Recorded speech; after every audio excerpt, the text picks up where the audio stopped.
O mundo está em guerra. O mundo sempre esteve em guerra. O mundo continuará em guerra até o mundo acabar. Pelo menos tem gente que diz que não falta muito. Esse é o nosso alívio, né? Cara, o mundo é um lugar horrível para ter nascido. Ao mesmo tempo também não conheço nenhum outro lugar onde a gente pudesse ter nascido. Deve haver algum por aí na imensidão do cosmos, né?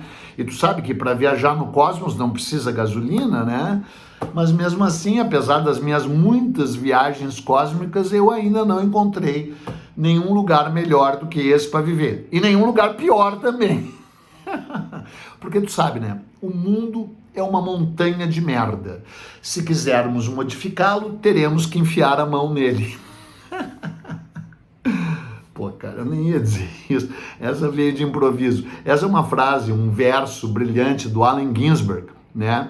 O poeta que, junto com o Jack Kerouac e William Burroughs, fazia parte da Santíssima Trindade da geração Beat. E eu, de fato, nem ia falar nisso, porque falando nisso eu não vou poder deixar de me exibir, de falar o que talvez você já saiba. Eu conheci pessoalmente o Allen Ginsberg, talvez o maior poeta americano da segunda metade do século XX, ou do século XX inteiro, dependendo, se bem que tem o Isaac Pound, tem o T.S. Eliot, tal, etc. Né? Mas eu conheci o Allen Ginsberg e editei o Allen Ginsberg. E eu conheci e editei o William Burroughs. E eu não conheci, porque tinha morrido em 1969, mas traduzi o Jack Kerouac, o livro clássico On the Road, na estrada, né? Mas o assunto não são esses caras. O assunto é o mundo. O mundo. Olha aí, ó. Tô com o mundo nas minhas mãos. Tô quase com o mundo no meu bolso. Embora isso aqui não possa ser chamado de pocketbook, né? Cara, hoje é um dia muito importante para mim. Eu sei que hoje é uma abstração na internet, né? Porque hoje, amanhã já vai ser amanhã, né? E depois vai ser depois de amanhã, e daí a seguir vai ser tras-anteontem, tras-ontonte, né? Mas hoje, que é dia 30 de outubro de 2024, é um dia muito, muito importante para mim, simbólico, revelador, porque hoje à noite, no Teatro da Unicinos, aqui em Porto Alegre, na frente do colégio onde eu estudei, o famoso e famigerado, por um lado, Colégio Anchieta, eu vou estar apresentando a conferência de Simon Sebag Montefiore. Eu já falei sobre isso, é um vídeo ali recente, né? É um vídeo que até surpreendentemente chegou quase a 50 mil views, porque você sabe que a estupidez reinante faz com que as pessoas prefiram outro tipo de vídeo do que o vídeo que fale sobre o maior historiador vivo, na minha opinião, Simon Sebag Montefiore, né? E aí logo em seguida eu fiz um outro livro chamado O Povo de Israel, me referindo a essa horrorosa facção criminosa que tenta dominar os presídios brasileiros, e esse já deu mais de 100 mil. Vai ali e confere para tu ver, né? Mas 50 mil pro Simon, tá bom. Até porque, cara, embora genial, fantástico, extraordinário, quase inigualável, ele tem 13 mil seguidores no Instagram. Tudo bem, ele até nem é muito ativo no Instagram, né? Ele não tem, embora seja jovem, razoavelmente jovem, né? Nasceu em 1965, perto de mim qualquer um é jovem, né? Hoje em dia. Ele não é muito ativo nessas redes, ele inclusive é bem crítico ao papel de fake news do Twitter e papapá. Ele fala isso logo na abertura do livro dele, de como as notícias falsas se espraiam por aí e como a desinformação, ou como a informação rala, né, a informação descontextualizada, né, se espalha como um câncer pelo mundo, né? Inclusive diminuindo o espaço de livros que nem esse que ele acaba de lançar e sobre o qual ele vai falar. Hoje de noite ele vai falar, se você está vendo aí, de repente ainda deve ter ingresso, se você está em Porto Alegre, ou então tenta online, parece que tem que pagar, mas é que, claro, tem que pagar, né? Vai fazer o quê? E eu vou estar apresentando a conferência dele. Você sabe, esse canal é sobre o Brasil. E eu pretendo, porque além de apresentá-lo, depois eu vou dirigir as perguntas, né? E evidentemente eu pretendo questioná-lo, fazer algumas perguntas referentes ao Brasil. que é o tema que eu estudo, que é o tema que ele conhece. Inclusive esse livro aqui, que é realmente a história do mundo, desde a pré-história até os dias de hoje, tem muitas partes. O livro se chama Uma História através das Famílias. Então, uma das famílias que ele conta a história é a família de Bragança. Sim, ele fala do Dom João VI, ele fala da Carlota Joaquina, e ele fala especialmente do casamento desastroso, por um lado, do Dom Pedro I com a Leopoldina, porque a Leopoldina era uma Habsburgo. E ele teve a ajuda, a consultoria dos maiores historiadores do mundo, para cada um dos países que ele abordou, e ele abordou todos os países. E no Brasil, evidentemente, o consultor foi Eduardo Bueno. Não foi Eduardo Bueno, e eu nem queria e nem me sentiria em condições de sê-lo. Foi a Lilia Schwartz, né? Que é amiga dele, assim como eu sou amigo dele também, e que é uma historiadora de ofício, uma historiadora consagrada, uma historiadora de muito respeito, autora de uma obra densa, maravilhosa, minha querida amiga, e que foi a consultora sobre a parte brasileira do livro, né? O livro teve essa sacada que ninguém tinha tido até então, de contar a história da humanidade através das famílias. E é maravilhoso porque são as famílias dinásticas, né? São os Romanov, os Habsburgos, Bragança, né? Os Tudor, né? Todas as grandes famílias que mandaram no mundo, mas também as famílias desconhecidas, as famílias anônimas, as famílias de trabalhadores, as famílias de operários, né? E famílias que, algumas das quais ascenderam do anonimato para a posteridade, né? E as famílias de escravizados, que foi um dos processos mais horrorosos, inclusive na devastação, na separação de famílias, né? O livro fala do Havaí, o livro fala do Alasca, o livro fala da África, o livro fala do Oriente Médio, o livro fala de tudo, né?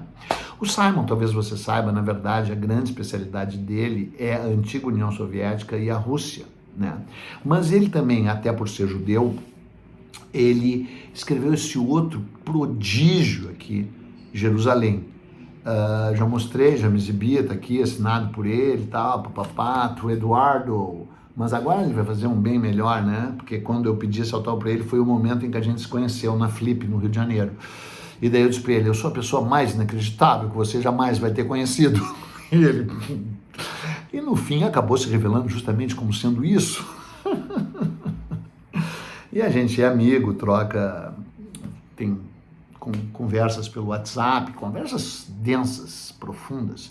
Mas tudo isso eu estou aqui para te dizer que junta com a abertura. O mundo está em guerra. E veja que coisa incrível, que quais são as duas principais guerras do mundo no momento. Embora haja a terrível guerra do Sudão do Sul, que ninguém nem fala, né?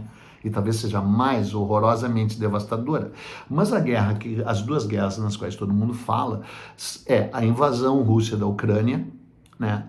E o terrível confronto em Israel e Gaza, Israel... agora já no Líbano, Israel envolvendo o Irã, né?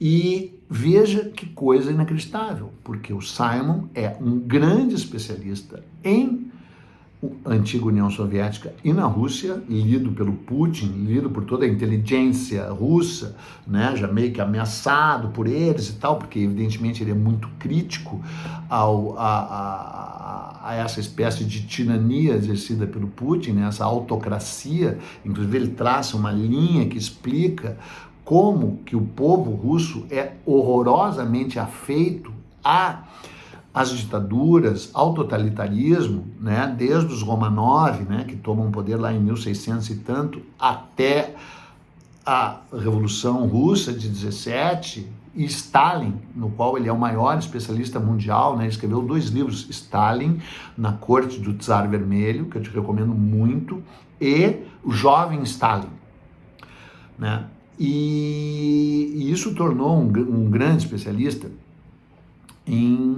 no desfacelamento do Império Soviético e nessa Rússia, nova Rússia que surge sob a égide desse medonho Putin. E ele nos explica que quando Moscou era uma vila embarrada de 2 ruelas, Kiev, como se diz, e Kiev, como nós dissemos, né, que era parte desse grande complexo aí, eslavo, russo, né, Kiev já era uma super cidade. É em Kiev que surgem as bases do que iria virar o Império Romanov e depois o Império Soviético, né? O que explica muito do porquê dessa invasão. Não justifica, mas explica. Evidentemente o Simon é totalmente contrário à invasão russa, mas ele também sabe perceber o que significaria o fato da Ucrânia se aliar com a OTAN, né? Seria mais ou menos o equivalente ao México se aliar com a Rússia ou com a Coreia do Norte e encher de mísseis a fronteira com os Estados Unidos, né? Ele também conhece bem o Trump, né? Esse tramposo, essa figura desprezível, repugnante, canalha, que é impressionante que mesmo no Brasil haja quem defenda, né? E que nos Estados Unidos tem chances concretas, reais, de se eleger a semana que vem, né? Faltam 6 amedrontadores dias para as eleições, e ele numa palestra em Paraty, ele destruiu o Trump assim de um jeito incrível, dizendo que o Trump come na mão do Putin. Porque o Putin, o serviço secreto russo, tem muitas informações sobre a sordidez absoluta do Trump. E o serviço secreto soviético e os hackers soviéticos, você sabe, interferiram muito na eleição do Trump. O Trump foi eleito a primeira vez muito por influência de fake news e de desinformação enviada para as redes desses americanos imbecis, dos americanos imbecis, né? Não desses, né? Da parte imbecil dos Estados Unidos, que é grande, né? Mas não é única, de informações falsas, né? Que continuam. Eu ia dizer o Yeltsin. O Putin torce por Trump, o que é bem revelador, né? Pois bem, só que além de tudo, tem essa guerra horrorosa em Israel, né? E eu queria deixar claro aqui que, na minha opinião, você já sabe, é indesculpável, é vergonhoso, é nojento, é vomitativo o que Israel está fazendo, tanto em Gaza, quanto agora no Líbano, e essas ameaças aí ao Irã, né? Isso menos, isso é outro contexto. Mas, por exemplo, ontem, Israel quer aprovar uma lei expulsando a ONU e a Unicef de lá. Bom, o bom é que a gente sabe que assim, que jamais terá perdão, né? Perdão cósmico, perdão espiritual, jamais. Parece que é um assunto espinhoso, mas eu particularmente não acho tão espinhoso assim, porque qualquer um que saiba a história, saiba que o que o Hamas fez e a natureza do Hamas é demoníaca, é horrorosa, é terrorista. O ataque do Hamas naquele 7 de outubro é um horror injustificável total. A própria natureza do Hezbollah também. Agora, se tu para estudar como é que surgiu a Al-Qaeda, como é que surgiu o Talibã, como é que surgiu o Hamas, como é que surgiu o Hezbollah, né?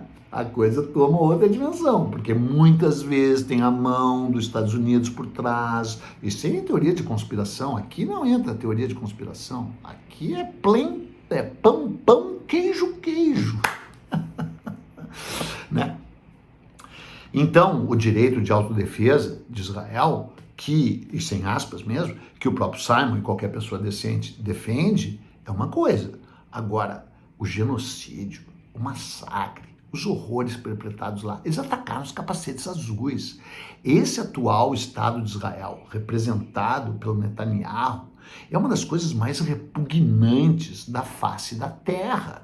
Eu me sinto muito à vontade para falar isso, porque primeiro, o homem da minha vida é um judeu, né? O Bob Dylan. O meu quase namorado é judeu, o Simon, e a minha mulher é judia. Então não vem com acusação de antissemitismo para cima de moi. Até porque, quando se fala antissemitismo, até onde eu saiba, a Palestina é semita também, né? Então, né? Mas claro que é uma questão espinhosa, difícil, complexa. A mim mesmo me exaspera, né, cara? O meu ódio a esse Netanyahu e a essa direita israelense é completo e total, né? Eu sempre achei que Israel tinha direito, evidentemente, a ter um Estado, assim como acho, como qualquer pessoa digna e decente, que a Palestina tem o direito de ter o seu Estado. A questão é que quando você lê, por exemplo, isso aqui, lê isso aqui, cara. Lê isso aqui. É um livro luminoso, por um lado, extraordinário, como tudo que o Simon faz, sombrio, apocalíptico, devastador. O livro abre, cara. O livro abre, eu vou te ler um trecho aqui, cara. O livro abre no dia 8 do mês de Ab. O dia 8 do mês judaico de Ab equivalia ao mês de julho, você sabe até o dia do ano 70. Foi quando Tito, o imperador Vespasiano, né, filho do Vespasiano, Tito, filho do imperador Vespasiano, determinou, depois de 4 meses de cerco a Jerusalém, a entrada do exército romano na cidade e a destruição do templo de Jerusalém ao alvorecer.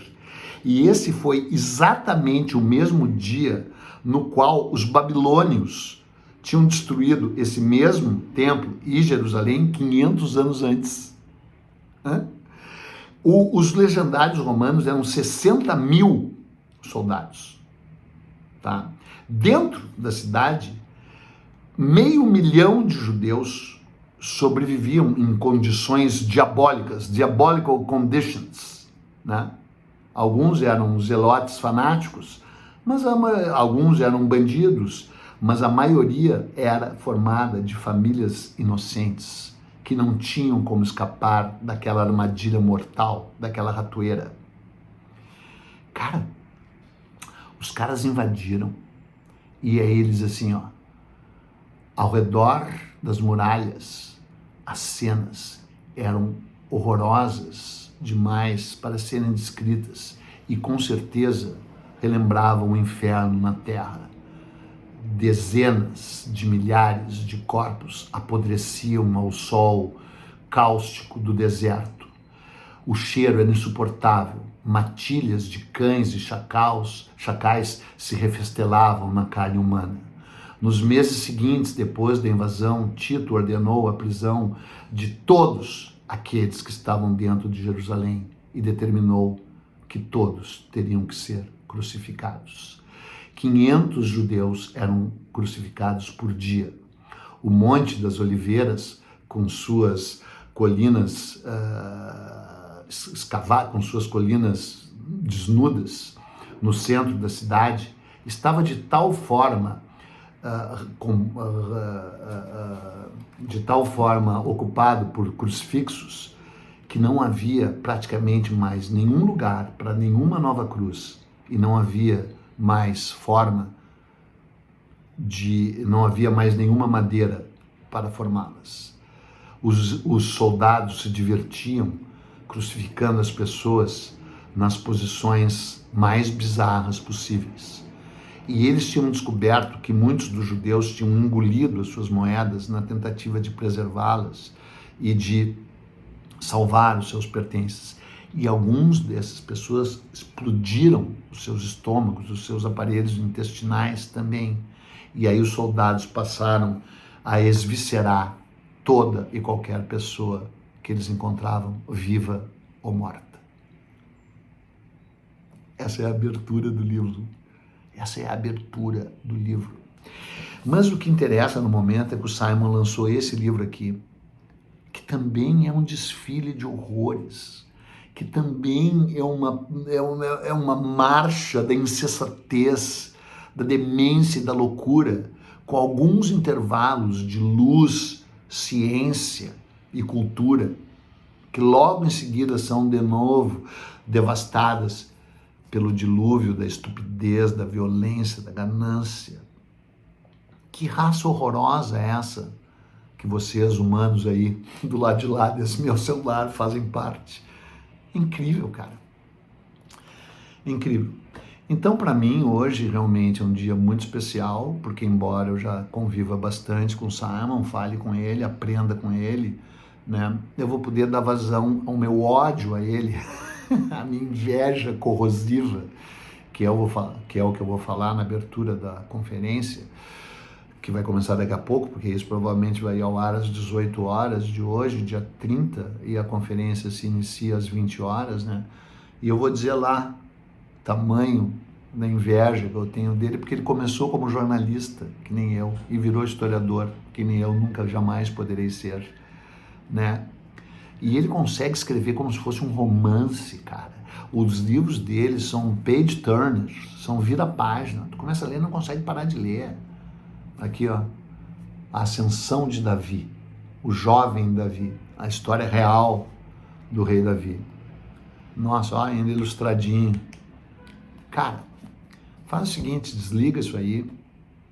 Está em Porto Alegre, tenta correr lá, ou tenta te inscrever, tem que pagar no online para ver essa conferência dele, ou então economiza e compra isso aqui, parece que está em oferta na Amazon, mas é que é o seguinte, né, cara, o livro tem eu já falei várias vezes, não consigo decorar, o livro tem 1.398 páginas, parece aí? 1.398 páginas.